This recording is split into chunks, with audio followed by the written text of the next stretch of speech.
Halo guys, kembali lagi bersama channel kami, Three Anomaly. Kali ini, kami akan membahas klasifikasi makhluk gaib. Definisi makhluk gaib secara simpel adalah makhluk yang tidak terlihat oleh mata kasar kita, namun mereka bisa terlihat oleh mata batin. Berikut ini merupakan klasifikasi makhluk gaib dari banyak hasil interaksi kami terhadap mereka. Sebelum kita bahas, disclaimer dulu ya guys. Informasi ini ditujukan untuk pengetahuan umum semata agar kita dapat lebih memahami dunia gaib. Interaksi dengan makhluk gaib dapat menyebabkan takut, serangan batin, insomnia, gangguan mental, dan kesurupan. Makhluk gaib yang akan kita bahas pertama kali adalah arwah. Sorry ya guys, ini bukan tuyul, ini manusia. Arwah adalah manusia yang telah meninggal. Jadi guys, mereka belum naik, tapi mereka masih memilih untuk tinggal di sini. Alasan mereka tinggal di sini bermacam-macam. Ada yang takut naik ke atas, ada yang masih nungguin keluarganya, gebetannya, mantannya, ya even peliharaannya, atau siapapun itulah yang mereka mau. Macam-macam arwah. Ada kuntilanak, pocong, sendal bolong, suster ngesot, dan masih banyak lagi. Ini hanya klasifikasi yang orang-orang berikan ya guys, dan tadi itu rata-rata perempuan arwahnya. Nah, sebenarnya arwah juga ada yang laki-laki, dan arwah nggak selamanya seseram itu kok guys. Kami pernah bertemu dengan arwah yang berinisial Y. Dia adalah korban kecelakaan, dan dia masih sangat muda guys. Usianya sekitar 20 tahunan. Tapi, dia meninggalnya nggak langsung di tempat guys. Dia meninggalnya waktu di rumah sakit. Dia ingin ditangani oleh dokter, tapi sayangnya dia menghembuskan nafas terakhirnya di rumah sakit. Nah, setelah dia meninggal, banyak gosip-gosip aneh yang beredar guys. Seperti dia mabuk lah, bawa cewek lah, dan masih banyak lagi. Setelah dia meninggal, kami bertemu dengan arwahnya. Dan ternyata tidak seperti itu guys. Informasi-informasi atau gosip yang beredar jauh dari akurat. Kami mencoba untuk memanggil entitas atas atau yang biasa disebut dengan higher being-nya. Lalu si Y ini akhirnya berhasil untuk naik ke atas guys. Terhitung dari dia meninggal, kemudian dia bertemu dengan anomali, sampai menyeberang ke dimensi selanjutnya, itu terhitung singkat loh guys, kurang dari 10 hari. Jadi yang konon katanya 40 hari itu arwah baru bisa nyebrang guys. Ternyata nggak selalu seperti itu. Si Y ini, dia nyebrang kurang dari 10 hari guys. Jadi, arwah juga dulunya sama seperti kita guys. Mereka hidup dalam tulang dan daging. Namun, setelah mereka meninggal, mereka berada di frekuensi yang berbeda dengan kita. Dan, karena mereka mantan manusia, bentuknya pun sama seperti kita. Ada mata, hidung, mulut, tangan, dan kaki. Nah, kalau bentuknya udah mulai aneh-aneh, itu something else guys. Berbicara mengenai yang aneh-aneh, maka makhluk gaib kategori kedua yang akan kita bahas selanjutnya adalah jin. Jin adalah makhluk hidup seperti manusia, namun mereka hidup di dimensi yang berbeda. Mereka punya mata, kepala, tangan, kaki, badan.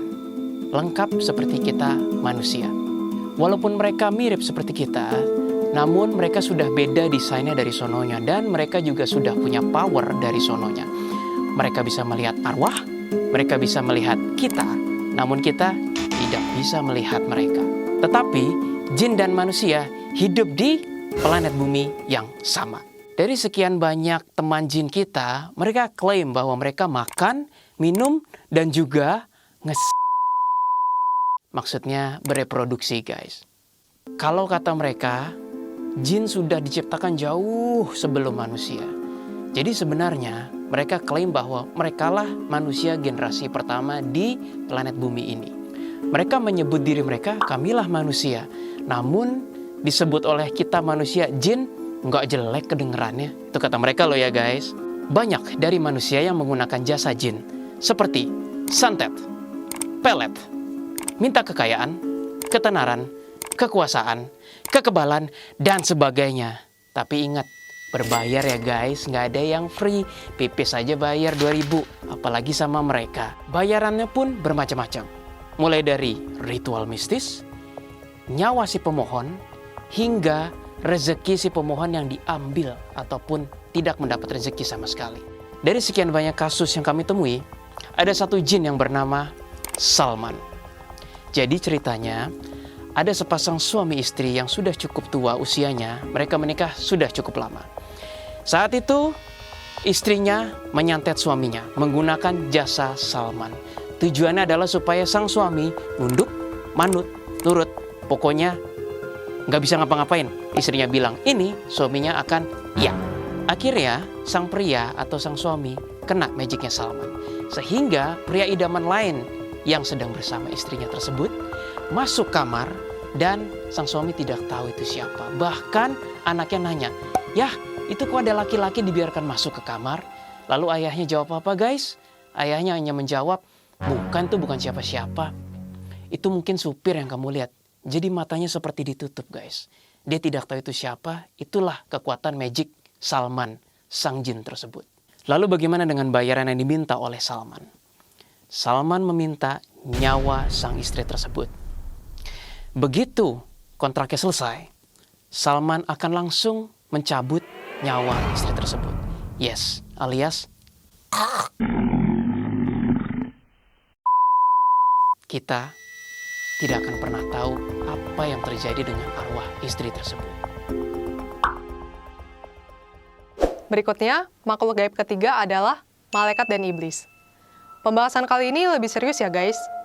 Jika jin sudah diciptakan jauh sebelum manusia ada, maka malaikat dan iblis itu sudah diciptakan jauh sebelum jin itu ada.